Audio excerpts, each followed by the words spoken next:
Good afternoon and welcome to the Inventive Marketing Club. This is number 21 and we're going to be looking at mining LinkedIn for prospects, how to find prospects and start meaningful conversations. And we've got Jack with us, who I'll introduce in a minute, who is he's a bit of an expert in social media and sort of managing that for people. And we're going to walk through a case study that we've done with one of our clients that goes into this in a bit more detail. For those of you who don't know me, I'm Ben Kinnaird. I've worked with over 500 businesses to do better in business, really, mainly through marketing, but it can be anything. Sometimes I'm just lent on as an ear to listen to their business woes and then working a way through that. I help with marketing strategy, web development, video, data analysis, lots of different things, really.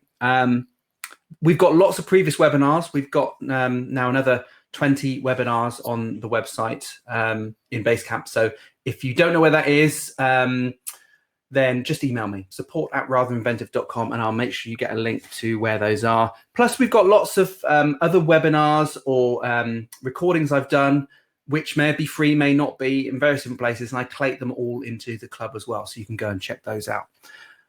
We've also got a podcast, so if you want to listen while you're walking the dog or doing the dishes, then you can listen to that as well. It's just audio only, but you'll be able to sort of whip through a lot of the content, and then if you need to dive back in to see the video, see what's going on, you can do that. So hello, Jack. Do you want to let everyone know a little bit about you, what you do? Hi everyone, as you can see, my name is Jack McCourtry. I set up Courtry about 7 years ago, and we primarily help businesses and organisations with their social media and digital marketing. So that's everything from helping them develop a strategy through to sort of mentoring them so that they can implement the strategy themselves on their own social platforms and email marketing and content. But we also actually get our hands dirty, so to speak, and help clients with that. So we will manage profiles, we will implement that strategy, creating content for social media, blog posts, news articles, and a bit similar to Ben, because of all of that and the relationship we have with clients, they sometimes just lean on us in terms of anything sort of digital. But our main bag is social media and digital marketing. And yeah, you definitely do that with Whitley Jones, who's going to be the case study. And we work together on sort of the broad marketing aspect, you taking on the sort of copywriting side of it. And sort of liaising with their customers from that sense. And I look at the SEO part. How long has it been since we've known each other, Jack? It's been a good number of years, hasn't it? A few years, yeah. Yeah. I'd have thought probably 5, 6. Yeah, maybe. that feels about right. We met, I think it was through Faster Business. Is that right? Yes, it was. Or the Create scheme, as it was at the time. Yes, yeah, I think that was right. Yeah, that was a long time ago. Feels a very long time ago. Yeah, and it was actually, that was good fun. That's when European money was great. But it was a scheme that was organised by Herefordshire Council and it was to link up European regional areas. So you had Herefordshire in England, and then you had other sort of shires, if you will, or country regions, or regions in the country who were underserved in terms of internet, and we connected up with them and even got a chance to go over and meet them in Ireland and France. That was sort of our first connection together, and that's been really great since being able to be introduced to. I mean, many of those 500 businesses I've met are through Faster Business. It's given me the opportunity to speak to lots of different people and meet nice people like Jack. So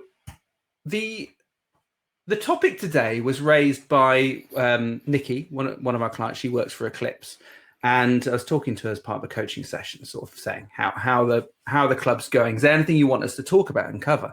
And LinkedIn was something that was quite key, really. You know, how to find people on LinkedIn, and then once you have found people who can potentially become customers, what do you do with them? And there's Nikki. She perked up in the chat. Thanks for coming along. And yes, you have met Jack before. And so I thought that was a really interesting topic. And I have already given a club session on LinkedIn, sort of the basics of how it all works. I think we did a walkthrough. But to dive into the details, I thought it really good to speak with Jack, who I know does it for Whitley Jones, and we can use that as a case study to walk through. But first of all, let's think about why use LinkedIn. I mean, there's lots of different ways you can find people to communicate with, build a relationship, and eventually they might become a client. But why LinkedIn? there's a couple of things that I think are useful here, and you jump in with your own as well, Jack, if you've got any. But for me, particularly now, remote networking is absolutely crucial, because it's just difficult to get out there and go to a lot of the events where we might have met people. So, I mean, I used to go to a lot of WordPress conferences or tech conferences, as well as standard networking events, and that's just all not happening. And certainly for the rest of the year, that's probably not happening. So LinkedIn has been really good as a way to sort of reach out and network with those sort of people, and use it as a medium to communicate with them. So I think it's been really good from that point of view. Obviously, because it's an application, a website, it's got a global reach. But I also think what's nice about LinkedIn is you can look locally and find people who are actually quite close to you. Now, while that doesn't necessarily matter in a sort of in the lockdown, working from home, remote working point of view, it's still nice to work with people who you could potentially meet. Certainly in the future, we're likely to do that. And also to support the local economy. If you want to work with more clients, they might be more willing to work with companies who are local. So their money sort of goes back into the local economy again. I think also, and Twitter can be used like this to some degree, is that there are people on LinkedIn who might be difficult to reach otherwise by email or other methods. But through LinkedIn, you can have you've got a potential of connecting with them, and you can also see what they're interested in by what they're sharing, and you can connect with them on that level through comments or sharing their content before you actually connect with them properly on LinkedIn. So it can be quite a good way of getting to know people before you really start connecting with them.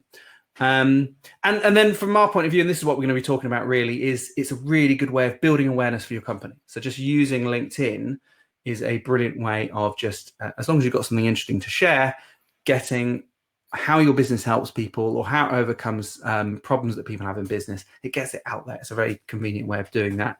And a way I feel, and I don't know about you, Jack, I feel that the noise on LinkedIn is a little bit lower than it may be on Twitter and Facebook. So you've got more chance of it being seen. I would agree with you there. It's in comparison to other social platforms, the level of noise, let's say spam in some ways, is a lot lower. Because I think the way people approach it, they understand it's got to have a bit more of a diligent approach, and it's got to be thought through. But still, there has been, and I don't know whether it's the fact that people, going back to your top point about remote networking, because people are now working remotely and they can't go to those events or they can't go to those conferences, they have a little bit more time on their hands and they might sort of sway towards LinkedIn. And I think, me personally, in my own feeds, and when sort of speaking to some clients and contacts, there has been a little bit more of an increase in this sort of this void, this white space that people aren't doing anything with, so they feel compelled just to share stuff, whatever that might be, without any direction to it. But yeah, on the whole, in comparison to the social platforms, because this is a business-to-business platform, there is a bit more of a professional mentality to it. And to go back to again, the top point about remote networking, me, myself, I found it very beneficial to actually go back and reconnect, not necessarily a connection invitation, but reconnect via personal messaging with people that I may have seen every sort of couple of months at a networking event or at a group or whatever it might be. So that has allowed me just to have a very sort of informal, general conversation with people. Not that necessarily that hasn't generated any sort of, let's say, leads or inquiries just of yet, but it's a way of keeping in contact with that more distant network. So those people that you do see from time to time. And I think that's important. That's part of what we'll be talking about, is that nurturing process, is the fact that just because you're using LinkedIn doesn't mean you're going to get an immediate connection, build that rapport, and they're going to become a lead straight away. I mean, it's very rare that that's going to happen. It might do, but usually the best customers are won slowly. You build them up over a little bit of time, so they can come to trust you, and it actually makes the sales process easier because they're fully aware of how you can help and what you do, how you do help people. I think one of the reasons I like LinkedIn from that prospect, in terms of going back and touching base. I hate that, I hate that word. I shouldn't say it, but everybody knows what you mean. Yeah, it's like going back and just reconnecting with people again. I mean, actually, just for the research for this particular club session, there were a couple of people that because the messaging is quite front and center in LinkedIn when you're in it, it's always there. That actually there are a few people I thought, oh, actually, I want to see how that project's going on.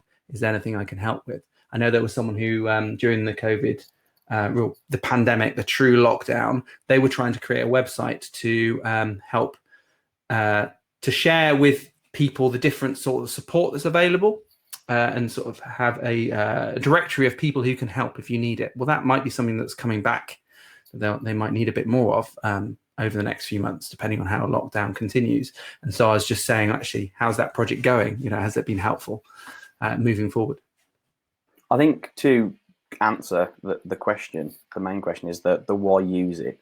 I think the why is the most important bit with anything when it comes to sort of your marketing strategy, which then we talk a great deal about when we're working with clients, whether that's me and you or sort of, I'm guessing both of us independently. When you're looking at a channel, you're always asking the why so that you can understand the reasons why you might select one channel over another. And to bring it back to this point here, it's yes, if you're in a B2B environment, it's really important. But I think it's important for anybody in their professional lives, and not for the sort of the old stereotype of LinkedIn being the first format of a digital CV if you're looking for a job. But it's everybody's got a network and everybody's got a reason to go and connect with someone. Yes, if you're running your own business or you're in a, let's say, a business development role, it's important. But if we go back again to the bigger question of why, it's got to complement everything else that's going on with the business, not just within the marketing strategy. I mean, we'll touch on in a little bit in terms of these slides, in terms of maybe digitizing your network, that it's got to be complementary to other activities, whether they're online or offline. So it's not just simply to choose to set up a LinkedIn profile or a company page just because you think it's just something that's worthwhile doing. You've got to have a bit more substance to it. Definitely has to be a strategy behind it. Well, on that note, should we move on and talk about Whitley Jones, which is our case study really that we'll be using sort of frame everything around. So Whitley Jones, we met, I'm just trying to think, did I meet Whitley Jones through the Worcestershire Education Network? I'm pretty sure we did. Yeah. So obviously Jack and I knew each other, and I think we joined this this network of companies independently, and then said, oh, you're part of the same network. But what the network was aiming to do is to approach schools and come to schools as one, really, rather than independently trying to get into schools, which is really difficult, is to come as a group of trusted suppliers which the schools can rely on. So met Whitley Jones as part of that. I think we developed the When website, which is how they got an experience of that. They make bespoke school furniture. They actually do branch out into lots of other areas, but that's their core. That's where they really started. They're based in Worcestershire. Got a lovely factory up in Stourport, which has grown and grown and grown, isn't it? It's taken a lot more units now. Main customers are independent schools throughout the UK. They have done a bit of work abroad, but mostly independent schools, although they're moving into state schools as well, because what they produce is, bed furniture, bed sets, tables, desks, storage furniture, basically, all sorts of stuff that any school would need. Well, obviously that applies to state schools, businesses, anyone really. And they really wanted to build their awareness and engagement within education, and trying to get an in really in quite a tricky market where people are busy and have lots of people sort of vying for attention. It's quite a difficult area. So the sort of strategy that we've come up with in terms of them approaching the market is not one of selling, but one of trying to support, trying to find either aligned partners to work with or trying to support schools and help them. And we'll just try and outline the process. Anything, Jack, you want to add about Whitley Jones from your point of view? No, I think that sort of sets the scene before I go off on a bit of a tangent. But sort of thinking about all those key points there. I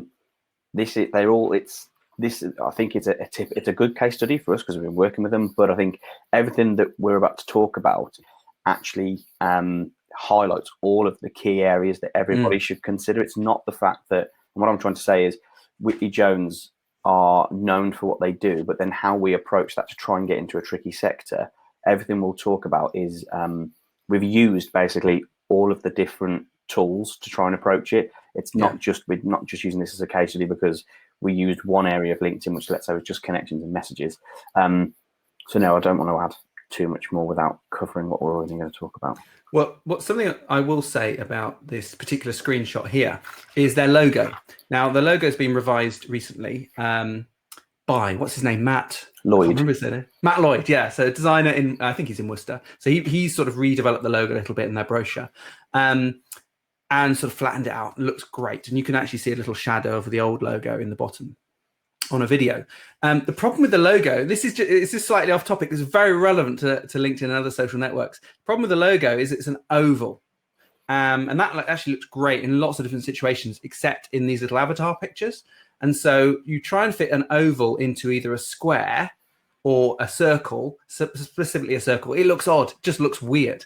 So in the end, we just ditched the actual oval shape because it's not necessarily specifically the oval shape that people recognize. It's the color, like the specific green color of Whitley Jones, and the font style is the recognizable bit, or the most recognizable bit. And so it's just an interesting, almost little mini case study in getting the logo right for your social avatars, and not just plain copying in the logo and trying to fit it into that space, because often it doesn't work, but trying to maybe just tweak the logo a little bit so it fits, or even just change it completely. And we actually went through a few different iterations to make that work. But that's quite interesting from that point of view. Anyway, let's move on. So we're going to go through my sort of 3-step process when it comes to marketing. Understand, engage, convert. And I think they apply equally well to LinkedIn. And so, Jack, if I go into the next slide, I can hand over to you to talk through these. Okay. So the big thing is everybody wants to build an audience on whatever social platform that you're trying to look for. And the first point of quality and not just the quantity, everyone should sort of take that stance for all social platforms. Even more so with LinkedIn, because it's professional. I mentioned it's a little bit more diligent, but also unlike other social platforms or digital channels, you actually have near enough 100% control over who is in your audience. So you have the right to accept or decline somebody that invites you to connect, but equally you have control over targeting the right people. So it is important that you connect with the right type of people that are complementary to you and what you offer. And that's either that's a target client or a target prospect, or they can have some value to you and you can add some value to them in order to reach your desired sort of target audience. So to give an example with Whitley Jones, yes, they supply into the education sector. They're very well known. So we were using LinkedIn initially to reconnect and to bring some of their network online with some of the schools that they've worked with over sort of the past couple of decades. And that was through looking at specific job titles. So, for example, it would be a bursar or an estates manager in Whitley Jones's case. But there are obviously other routes for this type of company into the education sector, and that may be from an architect or a construction company.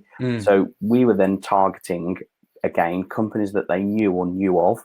And by doing that and having a bit of a step-by-step process, we were focused on the quality. And if the quality is at the forefront of your mind, the quantity will come afterwards. And obviously, if we jump around a little bit and we talk about sharing content, you want your content to be seen by as many people as possible. But in actual fact, it should be by as many people that are relevant to you. So the right people. Yes, there is an element of quantity, and it's all sort of chicken and egg, but the emphasis should be on quality. I've already mentioned sort of reconnecting with contacts and clients and colleagues. This is a way of, if you're looking to either you're about to join LinkedIn, or you are now taking a bit more of or allocating a little bit more time before going out to try and find new people that you don't know and they don't know you. Go and search for people that you've already done some work with, or a client, or maybe a colleague from a previous life, because there's a bit more of a better chance that they will accept that connection. There is some relationship. So as we all talk about in terms of this digital era, there's a lot of things that people hide behind the screen and all these other sort of negative connotations of, again, just collecting followers or people for the sake of it. These are people you actually know. So if we go to the point of this whole sort of what we're talking about at the moment is having meaningful conversations, there's probably a good chance you'll have some sort of meaningful conversation with someone that you know. So that should be your first port of call. I think also, Jack, that helps. It helps you build relationships with people you don't know. So if you connect with the people you know first, they will know, or they potentially know, some of the people you don't. And so it's going to help you get a little bit closer to them. And you can use some of the tools in LinkedIn to help get that introduction. But I think it helps you understand where your network is and how your network's growing. So it's definitely worth doing that, connecting with, and certainly with Whitley Jones, they were a bit, and excuse the pun, old school in terms of how they approached that. Very good at sales, very good at what they do, but they didn't really use LinkedIn. And so your initial approach was to bring their LinkedIn profiles up to date and make sure they were connected with all the people they actually knew and already worked with. Yes, and that should be the same for everybody. There was an example you mentioned, fast Ben. I'm going off on a bit of a tangent, but I went to see a photographer a couple of years ago, and he was finding it hard, just started his own business. And when I actually got chatting to him, he'd actually worked for 2 or 3 newspapers. I think there were some agencies as well. Mm-hmm. And I said, look, well, you don't know where these people have gone. So we were able to go back and reconnect, or we did it during the session, but he continued afterwards. And I think he may have reconnected with, let's say, around about 50 people. And he came back to me within a couple of weeks saying, look, I can't believe that all of these people that I know from 15, 20 years ago are actually online. They've moved on and they're either running their own agencies or whatever it might be. But I don't know whether he got anything from it, but that was just an example in a very short time frame. He didn't go and find anybody new whatsoever in the first instance, but was able to go and speak to people that were relevant to him, but he actually had some form of relationship. I think the other area that you mentioned, which is a lot of people don't think about, but is connecting with partner companies. I think it's particularly worth it, or particularly essential actually, for Whitley Jones, because a school isn't necessarily just going to pick a new supplier. I think the process often happens that they have a specifier or some sort of architect who'll draw up the plans, and then they'll specify what furniture is going in there, and it could be that they'll just be looking at a catalog really and saying, oh, we need a couple of desks. So they'll just pick them from a catalog. And if you're that catalog manufacturer and your basically table or chair numbers get put in, it makes it easier for people to buy from you, and it's sort of, the process sort of rolls on through. So if you can build a relationship, if you're a supplier of furniture or you supply anything to do with a school build project, if you can get closer to the people who are specifying it, the architects, the sort of big building companies, and sort of big sort of building management companies, if you can get closer to them and build a relationship with them, they are a really good gateway into schools. And I think a lot of people don't see that as an avenue to getting a customer. They often think, well, I'll just go after the end user, which is great, but you also want to be spending your time going off looking for partners who also work with that end user as well, and that you can work via them through to who you want to work with in the end. I think similar to that, Ben, is also when we speak to people is to go and look at who do you work with. So whether that is, there are a number of different organizations being a partner, but also not to disregard that if you're working directly with one company, you may have multiple client contacts, or there maybe multiple, I'll say multiple, maybe 2 or 3 entries or potential doors into a customer. So when and we'll go into sort of targeting people and targeting companies, when you're searching for people, we go back to this quality.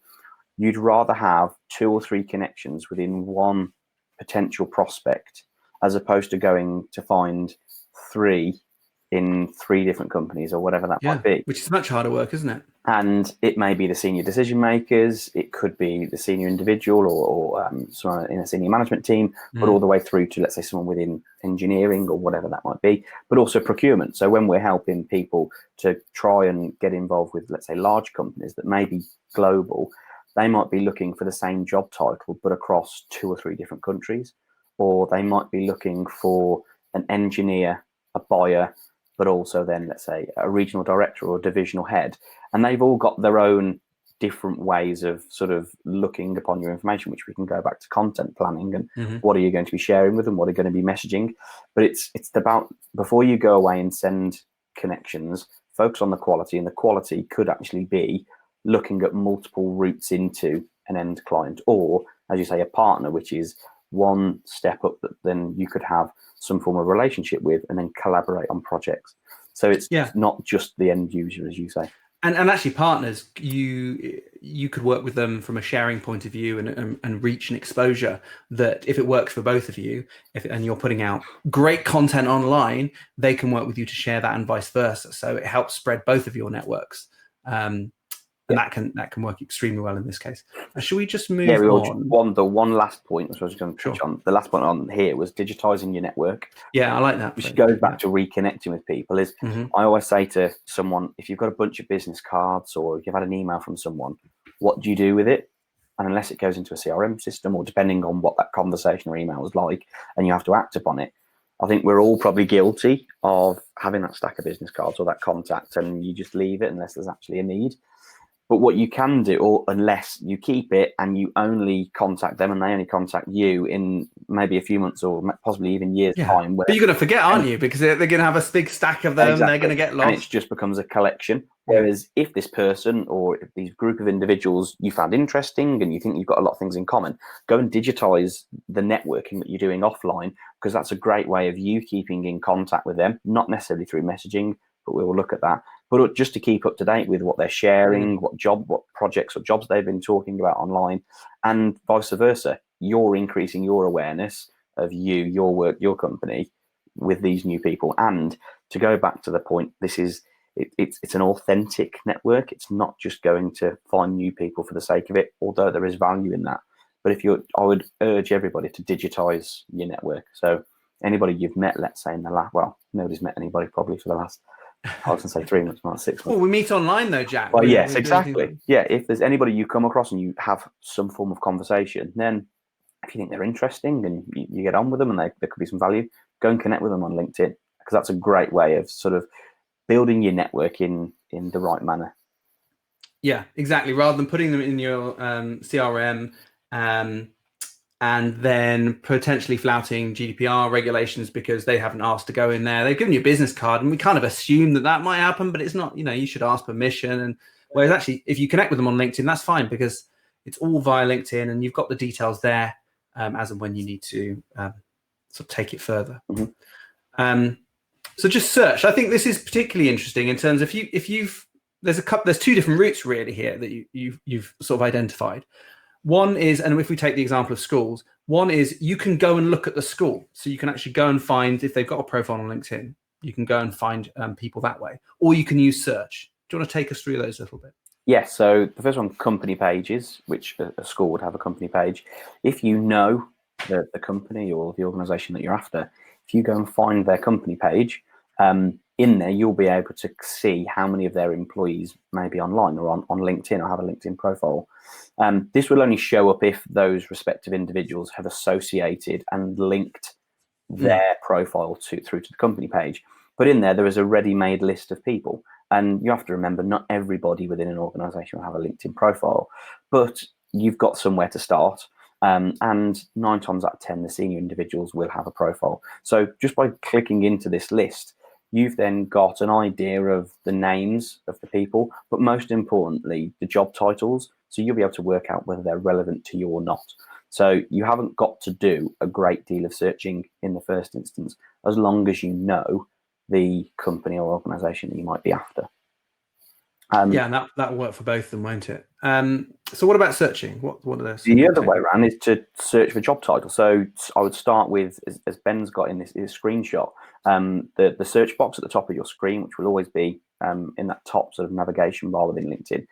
You can simply put in a job title. And I think we're all aware that job titles are funny things, and that sometimes they're unnecessarily wrong. But where it's important with a job title is to go and think about the people you already work with, because there may be 2 or 3 variations of a job title, but the role is exactly the same. So, for instance, we would have, let's take Whitley Jones, for example. There, within independent schools, there would be an estates manager, but there may also be a bursar. Whereas that's independent schools. In the state sector, there will be a school business manager. These people have very similar roles. They make the same type of sort of decisions, but they're just labelled slightly differently. So you can go in here, run a search for a particular job title. It's then important to try and filter it down a little bit more, because LinkedIn will run that search across all of their networks. So you'll get a listing and a number of everybody on the platform globally. So you could then go into, when you run the search, you can go into something that says all filters, which Ben's got a screenshot here. And within there are a whole host of different sort of items that you can select from. The key things for me to make it really simple but also effective is to try and whittle it down by location. So if you're looking nationally, quite obvious, but if you're looking locally, you can go in and list a town, a city, a region. You can then go, if you want to, you can go a bit further and actually put in an industry or sector. And that way will give you a little bit more of a relevant search. And similar to the bottom screenshot, that will then be presented in a list. So these are people that match the criteria, and it's for you to possibly sift through every now and again and look at people, maybe delve into their profile, work out where they are, how long they've been there, maybe get a little bit more information about them. And that way you have got a ready-made list of people that hopefully are relevant to you for you to go and connect with. And this is just the first stage of searching and the first stage of building your connections, but it's an activity that you probably should be doing fairly regularly, whether that's allocating a small amount of time, maybe per week, maybe an hour or half an hour, or something you have in your diary every now and again. It's a great way of looking at who's out there that might be relevant. And I'd urge you as well to maybe swap and change some of the search criteria. So whether that's change the location you're looking at or come up with a different variation of a job title, at least that way you're not just running the same old search, so you'll be served up the same list of people. Yeah. Well, also to help that, you can get a search alert, can't you? Yes, you can. So when you've run a search and where you've got a list on the right-hand side at the top underneath the navigation bar, there'll be an option to set up an alert for a particular job title, essentially a particular search, so which will take into consideration all of the factors that you've asked for. So job title, location, sector, whatever that might be. You can have on the free account, I think you can have a maximum of 3 alerts at any one time. And what that will do is we'll send you a weekly update. So there'll be an email that's sent from LinkedIn that will drop straight into your inbox with a list of people that have matched your search. So that could be someone that may have started a new job.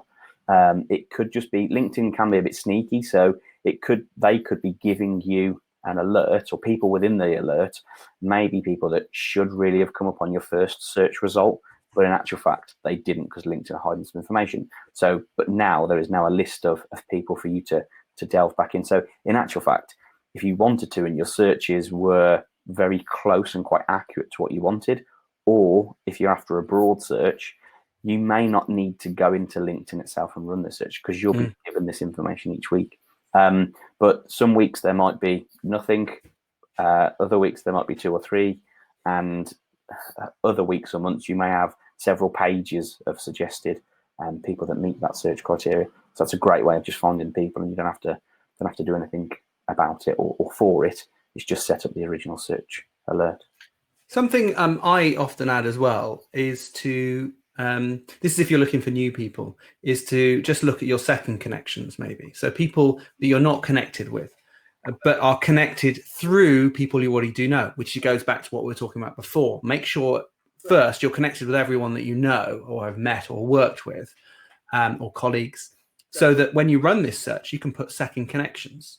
And you can't see it on the screenshot that I've done here because I've sort of blurred out and obfuscated people's names. But you can see there, Wendy, just underneath where it says current school business manager at John Masefield School, it would say there that who is sharing the connection with Wendy that I'm connected with. And so in some ways, if I wanted, I could get an introduction to Wendy by speaking to the connections I already know. So if you know them particularly well, you're already in with that school, you say, hey, I understand you're working with Wendy, or you know Wendy. Would it be possible to get an introduction? You know, if you know people and they're willing to help you, there's no reason why that wouldn't happen. Obviously, you've got to know them well. You can't just do that out of the blue to people you don't know so well. But hopefully your first connections are good enough that you can potentially do that. So I often add that just to give you a better chance, give you a better idea of who you should be looking at, and sort of filtering it, because there's nothing worse than doing a search that's just too broad and too wide, gets too confusing. And so narrowing it down, I think, to little niches is much easier for our brains to take. I'd agree there. Let's see what we'll get next. So who to connect with. So you've got all this data. Now, how do we filter that down? So the first thing is to go and connect with the people that are directly relevant to you. So that may be based on your search that we've just spoken about, or maybe even some market intelligence. So you may have got some information from a colleague or a contact, or even just reading news, whether that's local business news, you'll be able to pick up companies and people that fit your sort of target audience. But then it's about going in and trying, as you say, to go and find the right people. So as we say, there might not be everybody within a company, may not be on LinkedIn, but if they are, send them a personal connection invitation. If not, go and connect with the person that is most relevant to you, or maybe has the most power in terms of a decision, because that way there is that, in terms of messaging, that might be a way in that then they can refer you to whoever might be of most interest to you. So you can go and speak to them directly, whether that's on LinkedIn or outside of LinkedIn. Go and connect with, as you say, people who are associated. So it might not be your end user, whether it is people that the type of organizations you worked with previously, or even just similar organizations to yourself that are supplying that sector or that market, because there might be some sort of common ground there worth having a conversation with. You mentioned there, don't simply collect connections, which is quite easy to do, especially when you look at that search result on that previous slide. You just see that list of people and the button that says connect. And one of the conversations I have with people, they get a little bit sort of disengaged with LinkedIn because they get bombarded with connection requests that they're receiving. And again, there's no value here. So again, only accept ones that are of interest to you, but equally only send connection invitations that have some meaning to you, or you think you can add some value to them. And the bottom point is really quite important. So you could be, whether it's you yourself or someone that's looking after the company page, will be hopefully sharing engaging content on a regular basis. And the aim of that is that people interact, and that hopefully is your target audience. So within there, you'll be able to see, just by clicking on the likes and the comments and the shares, who has interacted with that post. And within that, you'll be able to go into their profile and work out whether they're of interest to you. But going back to Ben's point as well, you'll be able to see whether they're a first, second, or third connection, because you may not want to be duplicating connections with a colleague if you're both trying to use LinkedIn. That is a great way of going to find people that, first of all, are relevant, but also if they're engaged, they're going to be more open to accepting a connection and maybe having a conversation with you. Equally, and this is a way of doing it on the opposite way around, is anything that you're interacting with. So you might be interacting with some industry news or an association's post or a case study or something that you find of interest. Well, you're looking to hopefully be in the same pools of conversations as your target audience. So there's nothing to say that when you like or comment on something, it could be worth going to see who's interacted with that. And that is a great way of finding people that, first of all, you can see fit your criteria, but the fact that they've liked or shared something on LinkedIn shows that they actually use the profile, use the platform, so they're quite proactive. So it's worthwhile speaking to these people because they fit the criteria and they are looking at LinkedIn. Often in the case, you see people with, yes, they fit the job title and the company and all your search criteria, but they've got 3 connections and they don't have a profile photo. It's great that you found them, but they probably aren't going to be much use because they don't look at it from probably one day. Exactly. Yeah. If they're not that active on LinkedIn, then they might think it's a bit awkward to suddenly see this LinkedIn network connection. So having someone who uses LinkedIn is going to be better for that. Just out of interest, and I don't think we addressed it in the slides, but how does Whitley Jones manage this? Because they don't do all of this work themselves. No, that's where I come in. So by working closely with the guys at Whitley Jones and building up a relationship and the knowledge of who are they working with, who do they want to work with, how do they approach it, I'm then able to go away and conduct these sort of targeted searches to then present to them, look, here are a bunch of people that I think are worthwhile connecting with. And that way, then there is control and everybody knows what's going on. So they sign off and go, look, yes, speak to this person, don't speak to that person. We're already speaking to a contractor with that school. So, yeah, worthwhile connecting, but let's not take it any further. Let's build them into the network. And from there, I'm able to go away. And this is something that everybody should do, is then send each person a personal connection invitation. And And from that, we can then monitor who accepts it, who doesn't accept it. And from there, we can then begin to look at how we roll out the messaging strategy to sort of strike up a conversation with these people. Yeah, and actually, it's if then any conversation comes off the back of it, then the guys at Whitley Jones will be able to take that on. They'll just be able to go into LinkedIn and respond to it. So you're there to sort of help get things going, start finding the right people, and then it's sort of one of those. Have an initial exchange of messages. Send them some relevant information. Send that person some relevant information, a video, a case study, a blog. Well, let's hold your horses, Jack. Let's come to that section. Because it's very important about what you send. You don't want to send them any crap. It's got to be, you don't want to waste their time. Just on this last section, back in Inventive Marketing Club number 11, I did cover more in depth about understanding your customer, which is worth going through that process before you undertake too much connecting on LinkedIn, because it's just going to help make sure your audience is refined and you're not wasting your time. So if definitely worth going and looking at that session on Basecamp. Okay, engagement. So this is all about, you found the people you want to connect with and you started connecting. Now we've got this engagement process. So starting that conversation, take us through how you would manage that, Jack. Okay, I'll go from the top. But the big thing to remember is everything's got to be personal, and with I would suggest an air of sort of informality, not too formal. It's got to be professional, but it's got to be personable. You're having a conversation with them. You're not sort of, it's not sell. And this should start right at the top with a personal connection invitation. So even just the simplicity of including someone's first name is a fantastic start. Because, I mean, everybody that is either watching this live or watching this back and they have a LinkedIn profile, I'm guessing will probably nod their head, because we all receive this sort of blanket connection invitation. And to be fair, some people may meaningfully be trying to connect with you, but they just didn't bother personalizing it. And if you're a bit like me and it looks like someone's essentially can't be asked, and I don't know whether they're just doing it for the sake of it, there's probably a good chance I'm going to not accept that connection. Do you know, I had one of those, maybe from someone who should know better, being in marketing themselves. They said, "Oh, hi, LinkedIn said we should connect, so let's connect." And here's details about my agency. I'm like, that's a bit lame. I mean, there's many other things you can do as a reason to start that conversation off, but just start with someone's first name. But then in terms of the message, you don't want to waffle on. You want to get across really quickly.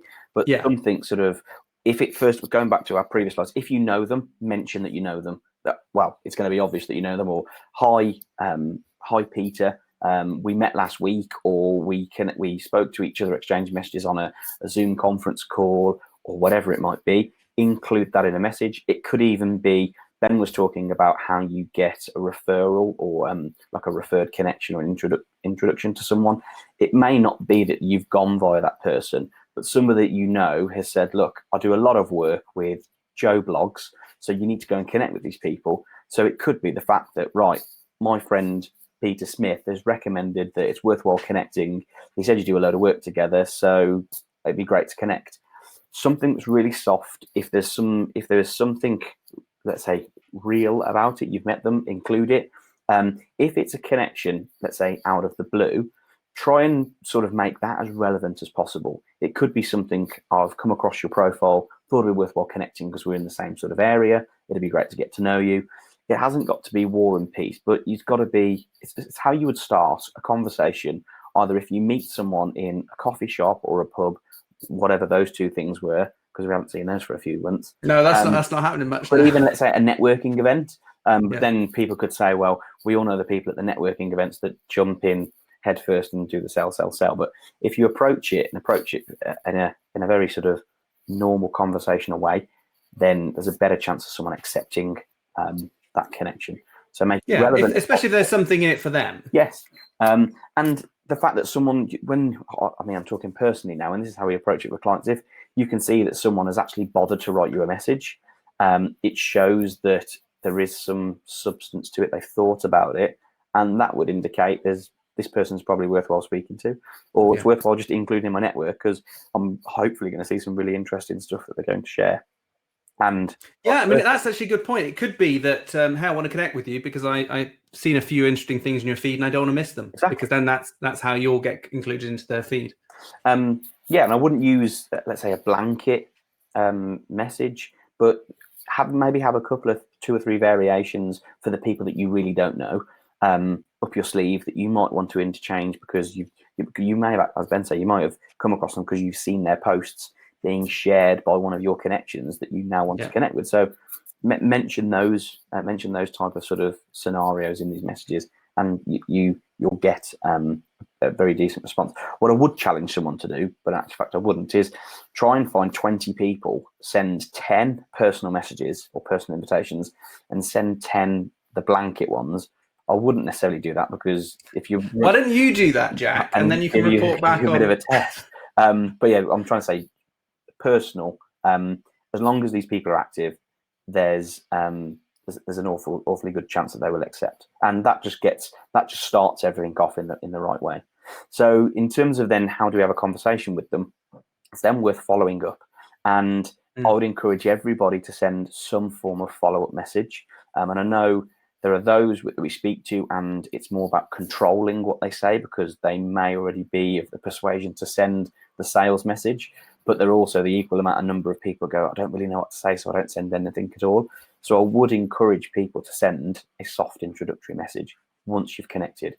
The most important thing to do here is don't do it 5 minutes after you've had the notification. I've had people do that. It's like it's automated. It's either automated or it screams of desperation. Yeah. So again, if you're setting yourself a portion of time per week or a couple of times a week, then allocate your follow-up messages, because not only are you not taking time away from other activities, you're also then probably leaving it the right amount of time to send a new connection a message, and it looks genuine, and so it should be.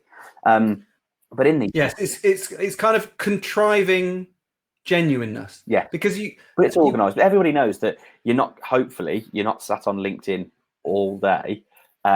But you are dipping in every now and again. Yeah, I think for me, it's trying to systemize communication. So not remove the personality from it, but just trying a more effective way to deliver that. Obviously, if someone comes back and responds to you, then you can start interact with them directly. You don't just have another follow-up message. I would say it is worth having some kind of canned message to start you off. Yes.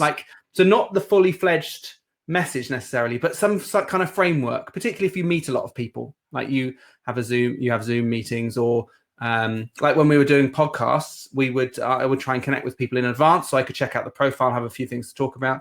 So I'd have standard bits of text, but they were done in such a way that I'd normally want to just tweak and change them, include their name in there, put something personal, not something personal about me in there, but something like that's related to them. Yes. And it's not because I think you should file a blanket message to everyone, but if you don't have a templated bit of text, the amount of effort to overcome typing it in and going, oh, what do I type in here? It's too much hard work. Whereas if you can just copy and paste this little bit of text in, takes all that away. And then me being me, I want to just change it and make it and edit it for them. And just a little tip. I think you can probably get something similar on a PC, but if you use a Mac, there is an application called Text Expander, which I use a lot. And so I have a couple of LinkedIn messages in Text Expander, and you just type a short abbreviation and then it goes pop and it will put the full message in there for you. And that's really good for these sorts of things where you just need a little bit of templated text in there just to get you started and take away the weight of the blank page. Certainly for me, that helps. I would agree. And that's how I think everybody should approach it. And if you've got that bit of template, that tweaking is not just, as you say, the first name and maybe asking the same sort of question. It allows you to tailor that question. So at the moment, a relevant question might be, how have you got on, or how have business been in the last sort of few months? And that might prompt someone to speak to you. But also within that template, it allows you then to swap and change the piece of information that you may want to send them.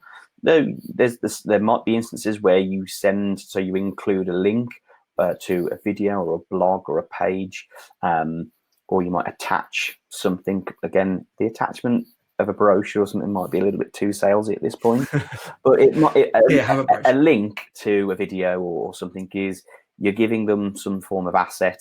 Hopefully it's interesting, but it's not that forceful because they just have to click on it and read that short article or watch that minute worth of video. But having that template will then allow you to drop in and interchange that particular link or whatever else you might want to send them, because that you've got a new you might publish a video or a podcast or something like this every month that you want to send them, and you're going to swap and change that and maybe talk to them about what it might be. But just give them something, use a template, but again, try to strike the balance between the formal and informal tone of your message, because it's got to be formal because it's in a professional capacity, but it's informal because it's not like a telephone conversation, and it's not like a dry and boring email. It's, you still just want someone to respond to you, either to ask a question or answer something. So don't be afraid to send a follow-up, but go about it in a bit more of a more of a slow and deliberate way. And I don't mean slow as in sit on your hands and wait for something to come to you, but don't be firing messages off sort of all the time. And the same with, sorry, Ben, your last point where it says be patient.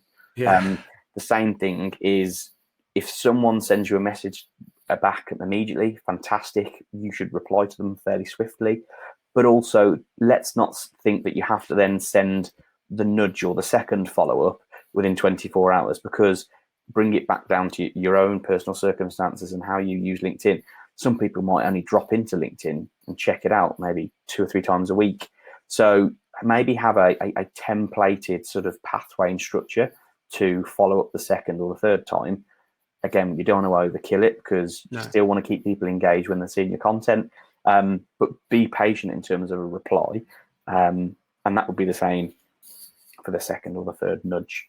And that might even just be something really informal, going, look, hope you're well. I just wanted to get your thoughts on the website link or the video that I sent over. And we were talking about that just before we started recording, about how, in fact, let me see, is it on the next page? A way of breaking the ice, and I really like this, is to ask for some help from someone. I mean, again, you've got to be genuine. You can't fake this. It does come across like that, but a good way of getting connection is to ask for help, or ask a favor. You know, like if you've got a new website, you might fire out, I really appreciate your opinion on this, because I know that you care about this sort of thing. Can you have a look? It really depends who you're trying to connect with. This is just an extract from a blog post that Lou wrote, actually, on the Benjamin Franklin effect. I won't read it all out, but there's a bit I've highlighted here which might be quite useful. So Benjamin Franklin had a powerful adversary in Pennsylvania who took a dislike to him. So Franklin asked the man if he could borrow a book from his library. The man was flattered and lent it. Franklin returned it 1 week later with a thank you note. The two remained firm friends from that day on.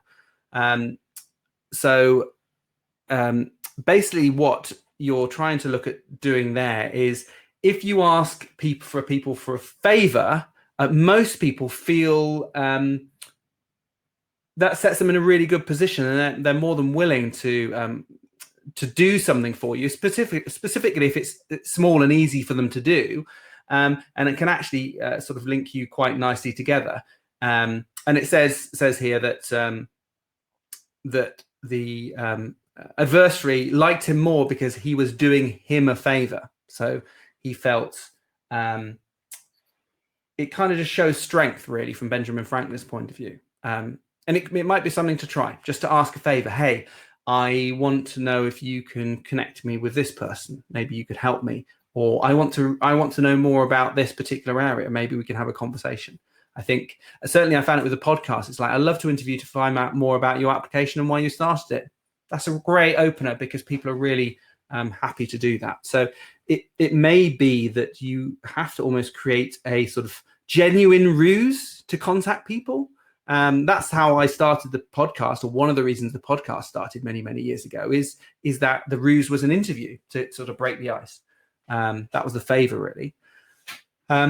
But some other things I think you mentioned here, Jack, was to be inquisitive. You know, ask questions. It's not all about me. This isn't sales in the bad sense, where we are constantly asking for the sale. We are trying to get to know people. It's about building a relationship. The sale comes later if they're interested and we can help them. This is all about getting to know them.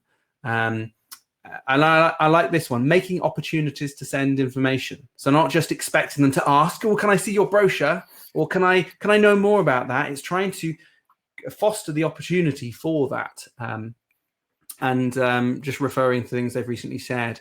And I think actually, you mentioned this earlier about who to connect with. I think that can be really good if you're putting out great content and people are commenting on there and getting to know you that way, connecting with them.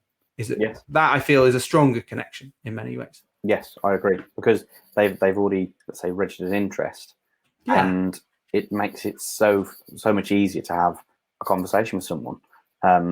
It's a bit like, well, if someone asked you a question, you're not whether that's a question via a message, you're probably not going to answer it. They've shown an interest, so try and capture it, and you try to want that conversation to go a little bit further.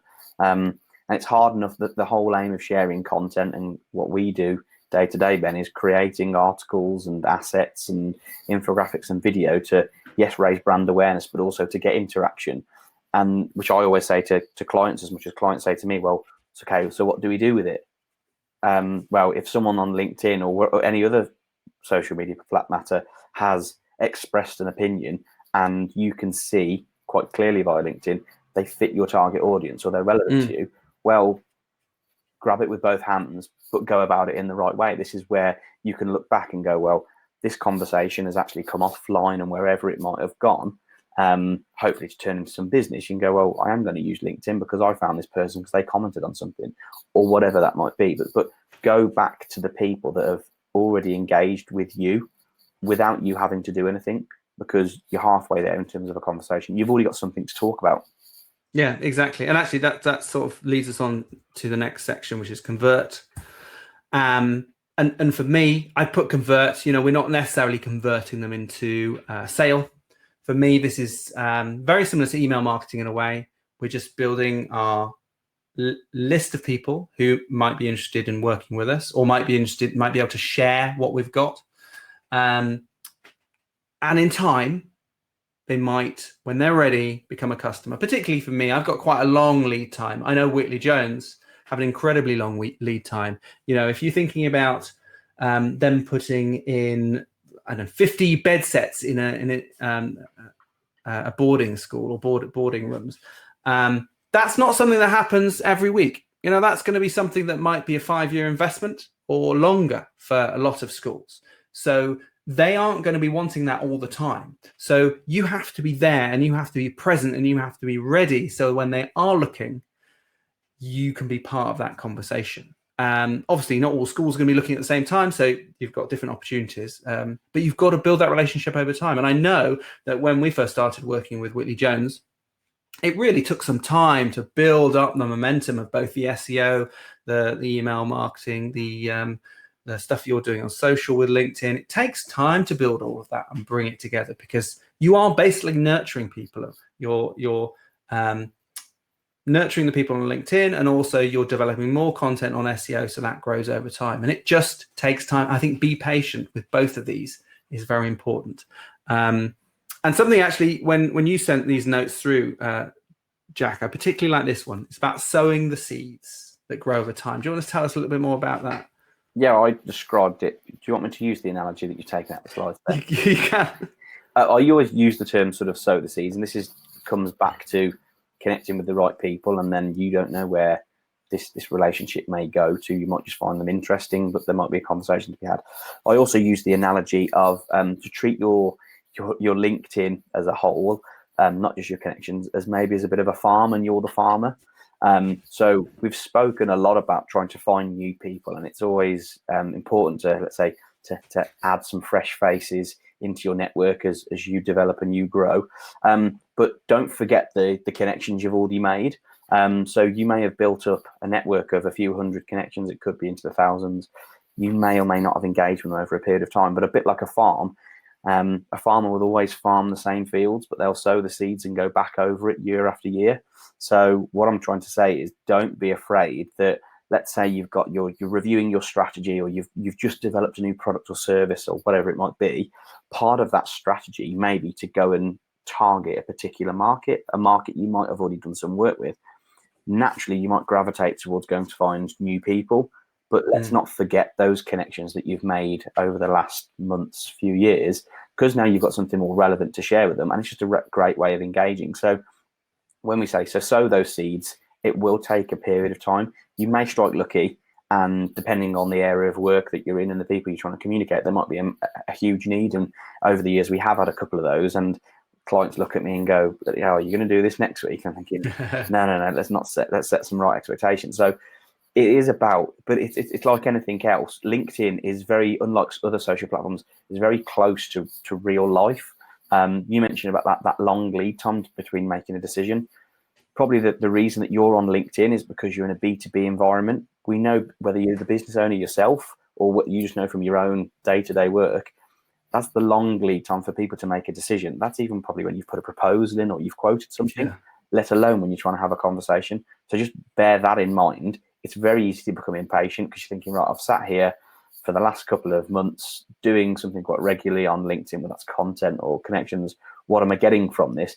But if you're going about it in the right way, you will be getting value yourself just by flicking through your own timeline. You will be seeing relevant information to you. So you'll find it interesting and maybe even educating in a way. So you still get something. But in terms of actually something tangible, that may take a period of time. But if you go about it in the right way, the right people, what that response might be in the future will have more value than looking at your LinkedIn and thinking, who on earth are all these connections and what's all this content being served to me? So it's important to have some patience, but definitely don't be afraid to follow up. Then don't pester and don't nag. It's a bit like anything really. Put yourselves in the shoes of the person that you're trying to speak to and think, would I really like this? And if the case is no, then don't bother. But it's not that it's a lost cause. There could be something later on that might prompt you to need to message these people and share some interesting content with them. What I find, and this is a bit more tricky for Whitley Jones, and we're trying to get to this point, but is to have something that you can offer which is free to them and relatively either painless or free to you to offer. That you can offer, you can give to people that's going to help them. And there's no condition on it. So like I've got webinars and things that can be offered out to people when you connect to them, and they're going to find use out of that. I think it's having something that you can share as part of your nurture process, which is specific to them, that's relevant to them. It's not just sort of generic promotion that's going out. But is easy for you to do and is not going to take up too much time. Could even be like a free support call or something like that. With Whitley Jones, it's a little bit more tricky because you could offer a free quote, and they do obviously. One of the things they want to do is a lead then becomes a call, and then they can go and do an assessment and give them free designs and so on. But what we're trying to look at is having that in between, having something which can be offered out, which is useful.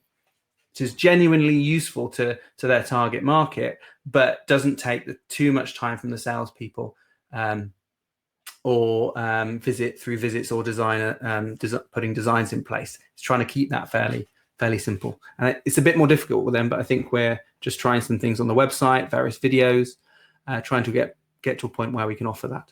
I think we've got to wrap it up. Let's just take on to just quickly one of the last few slides. I won't dwell on this too much, Jack, because I've done a whole session on LinkedIn and profiles. But if you are connecting with people, make sure your profile reflects you and what you want people to see. And particularly if you're connecting with people and you've got a certain strategy and a certain amount of people you're connecting with, try to make sure that the questions your new connections will have, you answer them somehow. So it's like, who is this person? Let's answer that. What do they do? Let's answer that. How much do they cost if it's relevant? Who else works with them? They're questions that people ask really when they don't know you. The clearer you can make that on the profile, whether it's in the featured media.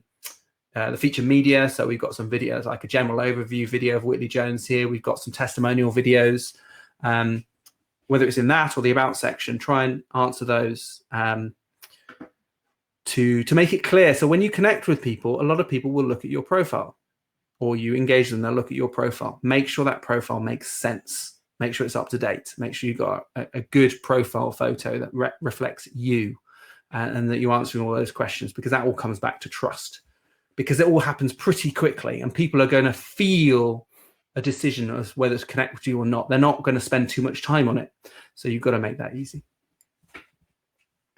Anything to add on that, or should we sort of walk into this? So yeah, so I mentioned that I did a session on getting more out of LinkedIn. It's number 4, so one of the early ones. Be interesting actually to compare how I've come along. I should go and review that. So definitely worth looking at that one. That's a good walkthrough actually, where I walk through my own profile.